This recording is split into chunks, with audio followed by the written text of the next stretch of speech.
see some people disagree with me. It makes up conversation. I'm making tea, but my nose only runs. My nerves, they won't get any calmer. Like a box mod, baby, it'll blow up in your face. Yeah, people explode sometimes. Get out of the way. Welcome to Spill the Tea. I'm the Chrissy. I'm Hawke.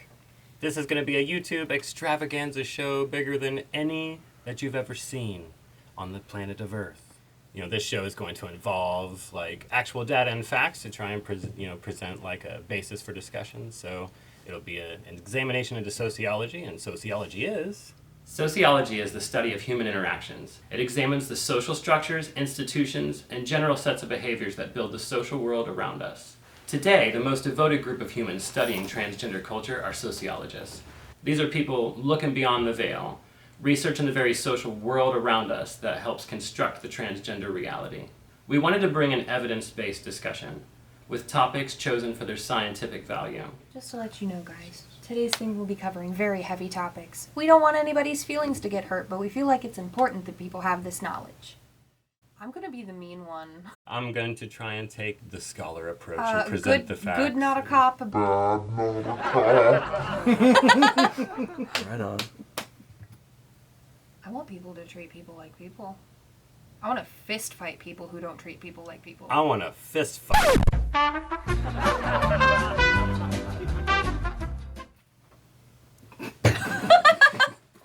On today's episode, we'll be talking about Dave Chappelle and comedy that may harm the transgender community and some people's opinions.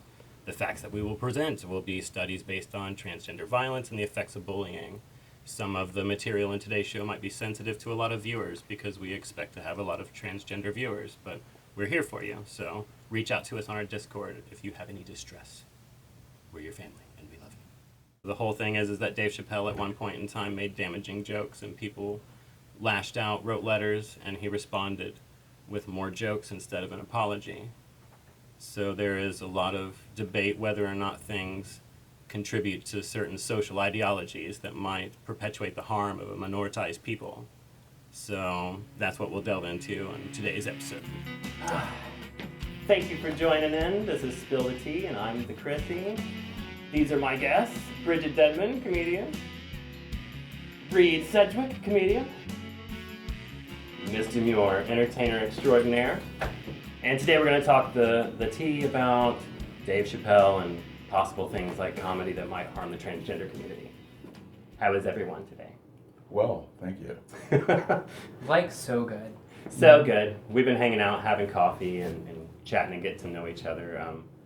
So we have a comfortable basis. I feel like none of us really know like the story of the show or like why it is even here or why we're even here. So real quick, I'd like to thank Charlotte Kemp Muhl from the band Uni, singer and songwriter and Maybelline model, and overall really cool person.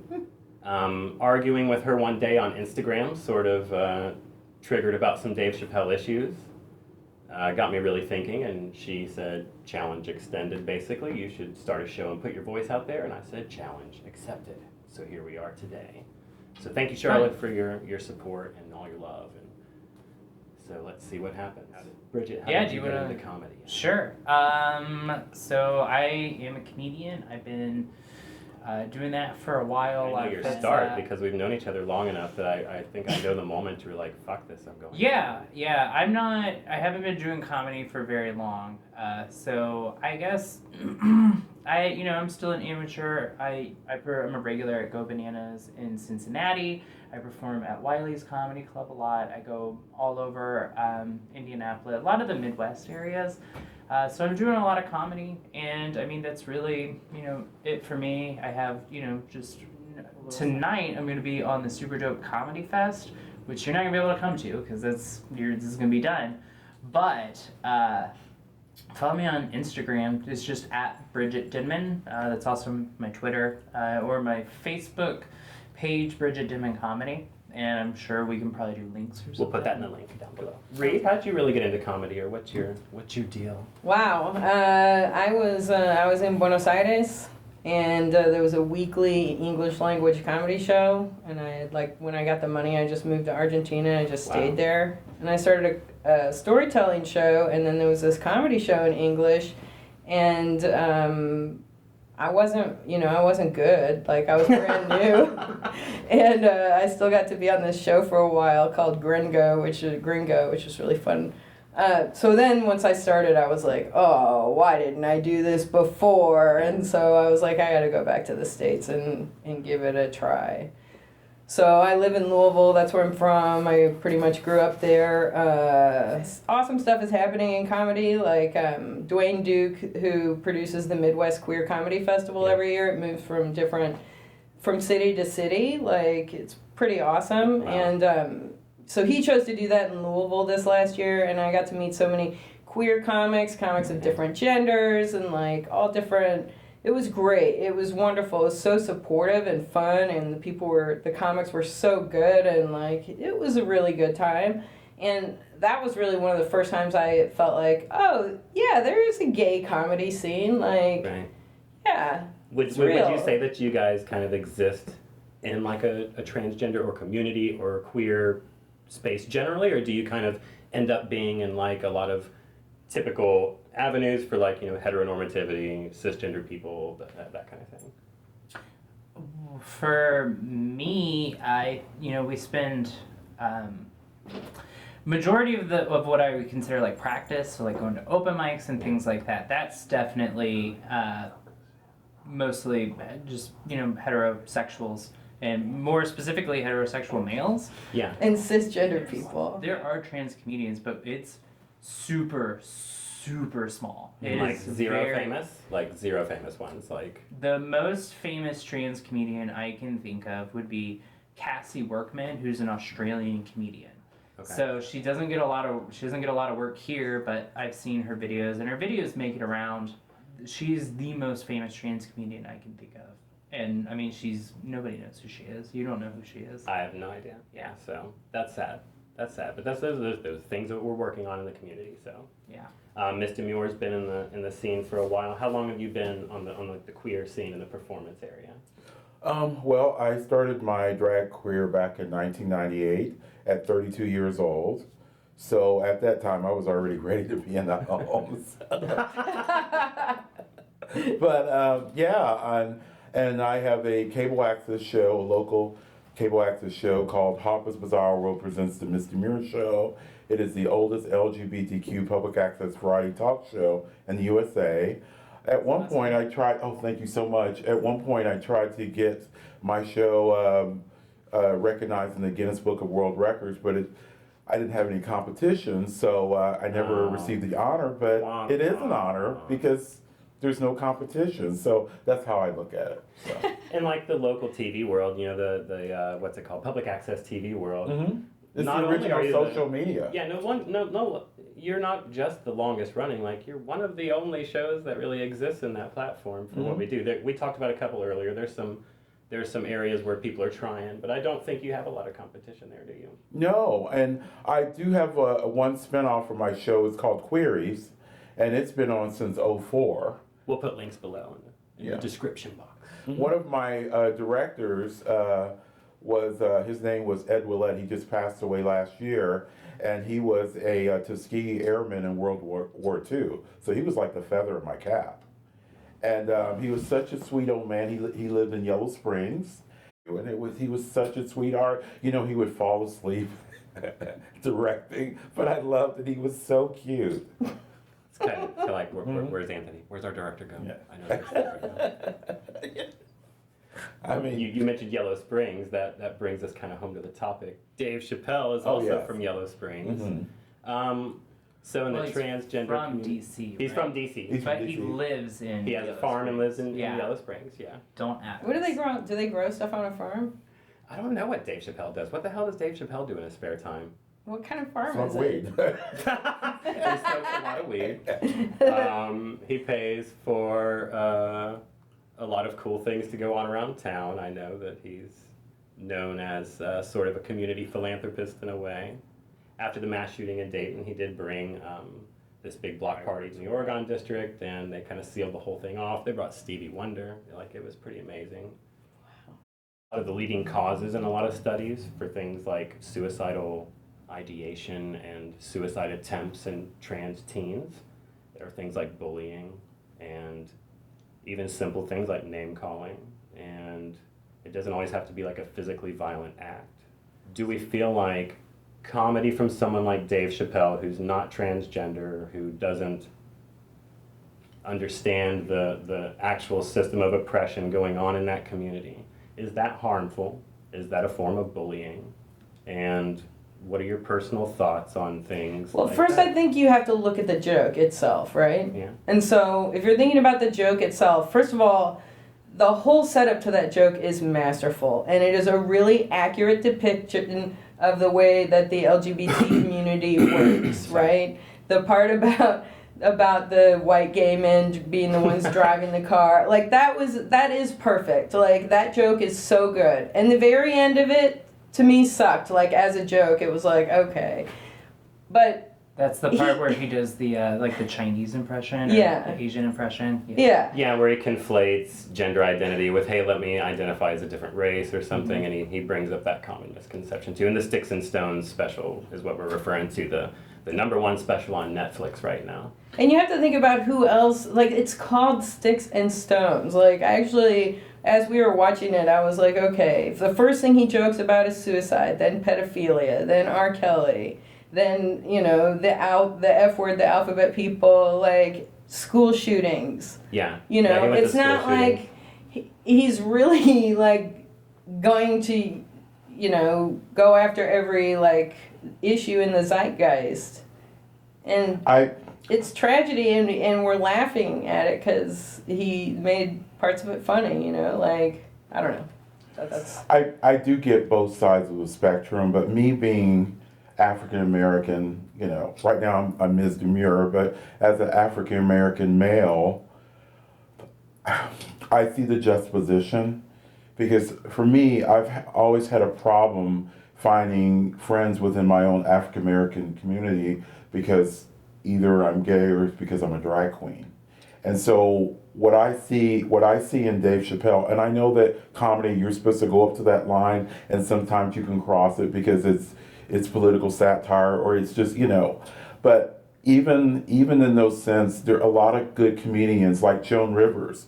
She would cross that line, but she always put a spin on it, and she gave it humanity. And that's the only thing about Dave Chappelle. I think in some instances he would just show just a little bit more humanity, because he does walk in our shoes as far as him being African American, but it just seems like What part of the special? the whole thing about the trans, I mean, just But like, I mean, I watched it, and he didn't really say anything negative about the trans community. well, this He isn't said, the first time like, though that he's That's put his true. foot in his mouth, and He did it say just seems something like on with a him previous it's almost special. apples and oranges. There's a, and believe me, I've met him before. But I mean, it just, I mean, everybody's like upset and stuff about it, but like, I think which a big part? I think a big Well, I part think- of it. What part and upset maybe- you about it? Just Yeah. originally, like, just the idea that, because there's other jokes. Like in the Sticks and Stones special doesn't have the worst joke that I think Dave Chappelle's told of trans people. About a month later, he was in North Carolina, I think it was, and he did, at the Charlotte Theater or something, and he did this big special to them that was not on camera and recorded. And his main joke was that the trans ban is such a dumb thing. Like, if I was Trump, I'd put them all on the front line, because when the guys on the other side get up and, you know, they rip open their chest and you got this beard and these big old breasts and stuff, like, that would F me up. And you know, basically he was saying, like, send them to the front lines, let them get slaughtered, just like, you know, America has done to marginalized peoples in the past. And it's kind of a throwback to, like, civil rights struggles, and it really gets a lot of people hot, you know. Yeah. So do you think comics can be malicious? Do you think that there's an element of comedy that's exempt from I mean, I feel malicious like intent? The thing about it is that if he's talking about like people who are marginalized being put on the front lines, like he is of a group that has historically happened to. Yes. And so, you know, it's not like he doesn't understand what he's saying, but on another level, it's like using those experiences that have historically added to the racism that we exist with in this world today. Like, I don't know. I mean, it's comedy, right? It is, but I think sometimes he's biased in that area, and when you get to that point where he's being a little too biased, then it comes across like it's personal. I think the fear is that, like, as marginalized people, like, most things that build a negative narrative about us, even if it's small or insignificant, because I know there's lots of things that our community flips about that we all don't agree with. But I think that it's this fear that there's this overarching kind of negativity that's being built in the popular culture about trans people. Well, that's always been there. And that someone as important and as popular, Dave Chappelle's like the #1 show on Netflix, like, I think that's why he gets dragged into that anyway. But there's so many white comics who do jokes that are even worse, like way worse, and show way less understanding or nuance that don't get shit for it at all, you know? And why is it that we're holding Dave Chappelle to this standard that is like... Dave Chappelle doesn't have the same entitlement as a white comic. So for even if he feels that way to a certain extent to do that, it's just going to do more harm. Because he's from a marginalized group, further marginalizing another group? Yes. I mean, I can see the argument. It's creating a bigger avalanche. It's creating a bigger avalanche. It's like, I feel like in my life, I have to fight even twice as hard as the average person just to get on the soapbox. There's barriers within our own community. So for Dave Chappelle to do that when we're fighting, we're fighting in the house, outside of the house, we just don't have time for it. Yeah, Oh yeah. Things like he'll go an Trump's opening of an trans ban. envelope, believe me. You know, Trump's trans ban, him removing transgender from like all official documents. There are reasons that I was afraid at first. One of the things that was the most compelling argument to me, Charlotte from Uni kind of brought up, what if someone like Dave Chappelle mentioning our name a lot, even if it is negative and crappy, isn't that putting us in the mouths of more Americans than we've ever been? And is there anything wrong with us riding the benefit of that free publicity? But it wasn't that bad. Like, the things he said wasn't even like off. Not true. Like so for the other special, when he was talking about the soldiers and stuff, that was worse. But I mean, talking specifically about sticks and stones, his joke and metaphor for driving the car was beautiful. That was so well done. I mean, I was angry about it when I started this whole process, but I'm like, you know what? That's kind of funny. Never felt malicious. It didn't feel like he was attacking. He says he has gay friends and lesbian friends. He didn't mention having trans friends. Well, he actually did thank a trans woman in the credits to the special itself. Yeah. And then she later, I guess, has since ended her own life, but... Yeah. I looked into that. I don't know if that's connected in any way. It's probably not connected. It's just another kind of symptom of, and that's just tragic, and it happens so frequently, and it's within our power to do a lot against that, you know. And it is true, I think, that Dave Chappelle isn't out there necessarily, like, fighting for trans women. I don't see that is the case. I don't think the whole attitude... I don't get this whole trans thing. Like, we've heard it before, okay? It's boring, it's tired. That's how everybody wants to act and interact with the idea of trans people, right. And it does harm us. I think it would be great if everybody was more supportive and had some idea what it costs. Because there's a huge social cost to being transgender. People who do not like conform to the gender binary. Well, maybe there's something to say about that, you know, saying you don't understand what being trans is. I mean, we're not very well known. We don't have very many public figures. Yeah. And so, you know, one thing I do with my comedy is I just talk about it. My main topic that I touch on when I'm on stage is talking about being trans and what that means for me. And I try to do it in a funny way, but I don't know. I mean, people don't understand what being trans is, I right? saw a Like, so twinkle in maybe your eye, we but that's need to. something I wanted to talk about was, do you think that there's a difference between a transgender comedian doing comedy about trans people and a cisgender man Well, obviously, like Dave yeah. Chappelle? Yeah. If you put that on anything, yeah, it's going to change it, right? Like, we could talk about race, like, you know, somebody of color talking about jokes like that versus somebody who's not of color. I mean, that, it doesn't matter if it's somebody talking about a group of people that they're not a part of. It's definitely a different dynamic. Yeah, you'll Really, feel walking in someone's shoes changes Yeah. the perception. Yeah. Yeah, I get it though, because how often do we meet people in our real life who just don't understand Yeah. what it's all about? And sometimes I am the first person that is openly transgender that they have ever met. I can't tell you how often I'm on stage and just the look of people's faces, like, this is a totally new topic. It's something they don't think about, and it's something that truly doesn't affect their life at all. Like, they're not Yeah. trans, nobody in their family is trans, they don't have any friends who are trans, and I think we make up like less than 1% of the population. So they just don't understand, and I think that's kind of okay. I think, you know, we need to start making it knowledge, like, we need to start getting that knowledge out there, but this is an uphill battle, and, you know, we don't want people to make it more difficult. I just try to be nice in life when I meet people so that I'm that, like, first point of contact, you know? I think that's a big point, is like a lot of people have like the preconception that we're going to be like the viral things that they've seen trans people be, like the GameStop issue. You know, I'm a woman and throwing the games around. And I think that a lot of people, you know, expect us to be a certain way. And, you know, there is this groupthink that all trans people are these things. Like even Dave Chappelle said, and then the T's in the back seat staring out the window. I mean, I laughed at that too because that's kind of stereotypically true, but that's the stereotype that everybody follows. So I do try to bring to the plate a little bit more of my personality to people in public. I try to tolerate as many questions as I can until people start talking about genitalia and have I had the surgery. And there's this huge conversation in the world that's mostly run by other people. So it'd be nice to be a part of the conversation and have our voice out there. Mm-hmm. True. Do you think he's just trying to make a buck?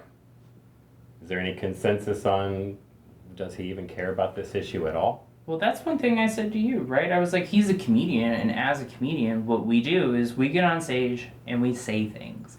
And if they laugh, we'll continue to say it. So I think part of it is it totally his fault? Because he got on stage, he said it, and the entire audience laughed. Yeah. So I mean, it's just as much on everybody who's contributing to that.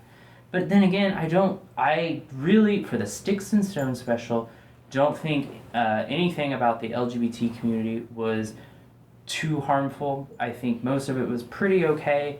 I agree. For He's what had worse jokes. For what it was. I mean, Yeah, there wasn't Sticks anything and hateful. Stones. It was like, He is marginalized, just like the whole rainbow. And sometimes we can be our worst enemy in that sense. We keep setting up barriers within our own community. There's all these sub-levels. And So, sort of final thoughts, few minutes to wrap up. What kind of things would you offer to young trans people who are seeing things like Sticks and Stones and sitting at home and feeling depressed? What would you say to the kids who feel like that is ruining their life right now? And it's not great, but it's also, I feel like a lot of being trans is being resilient and, Yes. you know, kind of like looking at things in a different way. And I would say to anybody out there who's trans, being trans gives you the opportunity to have a different perspective from the majority culture, and, you know, if being true to yourself makes you feel different from other people, well, being different from other people isn't a tragedy, because look how shitty people are. So For me, I guess what I would say is, you know, like, it'll get better. Like, I know it's probably super tough right now. It'll get better. You'll eventually, like, all of us have eventually gotten to a point where our closest circle of friends are very accepting of us. They're very open. We don't hide it around them. And I mean, you know, it takes a while to get there, but you do eventually get there as long as you just kind of keep your head up and keep moving. It'll get better. Well, from my perspective, lead by example. Just take it all in and turn it into love, and just inspire, and show them that you're the bigger person. even if it hurts. I think it's been a beautiful talk. I think my advice to young kids or young adults or old fogies going through what we go through, build a family. Get out there on your social media. It doesn't matter if your friends are from Buenos Aires or from Colorado or downtown Dayton, Ohio. If they're queer, you're probably your family. Get involved in things like pages like this one or your local LGBTQ centers. Find a family. Find people that are affirming for you so that all of these things can bounce off of something instead of just hit you. So, smash that like button. Smash that subscribe. Well, I think that there were a lot of fair points made, first of all. You know, everybody's bound to have differing opinions on this. It's not a topic that everybody is bound to agree on. It's natural to have differing opinions here, and I think that there were really very strong points brought up all throughout this conversation. Personally, I think the most important part is not to shoulder the burden. It's not to take everything that everybody's saying to you in stride. I think the most important part personally is learning how to love yourself outside of other people's opinions of you. The general idea is that a lot of trans violence studies have focused on the factors that make depression and suicidal ideation happen in young people. So they look at schools a lot, and a big thing that they notice is bullying, things that are often lumped together and called gender-based violence. Generally speaking, the more of those kinds of things that people endure, the more likely you are to have depression, to have higher levels of gender dysphoria, feelings of being an outsider, and more likely to commit suicide or to have feelings of suicide, which for our population size is much higher than in the broader population sizes. So on that same note, there is potential that jokes like these are influencing. When we're young, we always go with whatever our parents are watching on TV, and sometimes that's not always the most healthy thing. As little kids, we would learn how to make jokes about people that were different. It's because of media that we took in. I'm not trying to police things that people are saying. You're free to say what you want, but I believe that there's a really large lack of mindfulness, especially amongst comedy and humor today. There's a word for this. It's called media literacy. I think that people need to understand how to consume, absorb, ponder, and critically engage with instead of internalize and let harm sink in. Agreed. So it's not that that's anybody's fault. Of course, that's just the way that society goes. Right. You can't make anybody feel a certain sort of way about something. People are going to feel how they're going to feel. We're human. Right. Everybody has a different way of coping. It's not always going to be so cut and dry. Sometimes it is, though, and I mean, way to go for people that do have the cut and dry ability. Like, that's awesome. It's great that coping mechanism works for you. However, it's not always going to work for everybody. So, in my opinion, to suggest that there is a blanket fix for gender dysphoria or for not being comfortable with the fact that nobody will address you by your pronouns or people making assumptions based on how you look, it can be really heavy. Not everybody's just going to be able to stomach it. It's unfair to assume that everybody would. And it's okay to fall to pieces. Absolutely. We are humans. Having emotions is natural. Even if you feel like you're being ridiculous, even if you feel like this mental or emotional outburst that you're having is the craziest thing on the planet, you're valid. Your feelings are valid because you feel them. It doesn't differ from that. I personally am really super thankful for everybody that came on. Like, they didn't have to do that. And it's really cool that everyone took time out of their day to come and have a discussion and talk with us. And even though I couldn't be present for the interview, I still love being a part of all of this. And I really wanted to thank all of them. Even though I couldn't meet you in person, it was awesome having you on. We're all out of tea, so it's time to wrap up. Join us next time when we meet up with the Gatlin Dame Group here in Ohio to talk about transgender support groups and local resources. And you can join in on the conversation at our Discord server, link in the description below. Thank you for joining the discussion.